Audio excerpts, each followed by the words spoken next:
My name is Nafisa Roza. I'm a first-year psychology student at the University of Pretoria, and as part of this incredible trans awareness at UP campaign, let's talk pronouns. My pronouns are she, her, and despite never putting much thought to it, my pronouns have always affirmed my womanhood in one way or the other. And as a cisgendered woman, I've always had the privilege of people respecting my pronouns no matter what context we're in. But the daily privilege that we cisgendered people have is not afforded to a lot of trans and non-binary people. They often don't get to affirm their gender identity on a daily basis. Sometimes their pronouns are either blatantly dismissed, completely ignored, or even disrespected flat out, despite having people consistently reminded of what they would like to be referred to as. In our attempts to move beyond the gender binary in tertiary education spaces, it's important to amplify the voices of trans and non-binary youth. So, let's find out why it's important to respect people's pronouns. Hey everyone, my name is Rain, and my pronouns are they, he. Hi, my name is Nia, and I'm non-binary.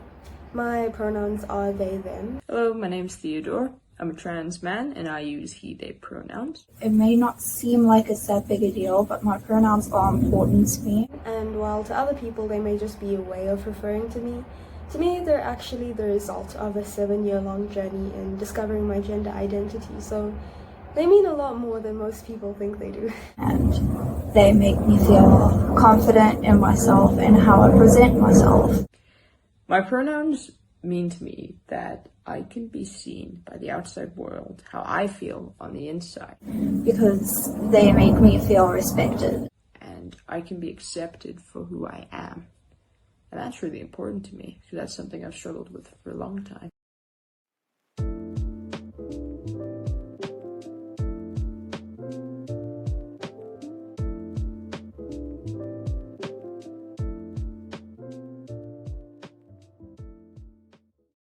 Moving forward, what can the University of Pretoria do to advance gender diversity? We can aim to make campus a safer space by demarcating gender-neutral bathrooms. This would be helpful for a variety of students, such as students who don't identify within a gender binary, those who are questioning their gender identity, as well as those who haven't yet come out about their gender identity. Secondly, we can actively celebrate Pride at UP. How can we do this? Firstly, by the increased engagement of other societies in events led by LGBT student leaders, such as the leaders in Up and Out. Secondly, we can actively highlight the work of the Center for Sexuality, AIDS and Gender, who are pioneering in queer and gender discourse at the University of Pretoria. Thirdly, we should recognize the Transgender Day of Remembrance in the UP events calendar. Finally, we can also promote the work of trans artists at the Javet UP Arts Center. On a more individual level, we can provide support services for students who are gender diverse. We can do this firstly by creating comprehensive sexuality and gender education webinars or workshops. This will be beneficial for students who are either questioning their gender identity, as well as students who would like to learn more about gender issues.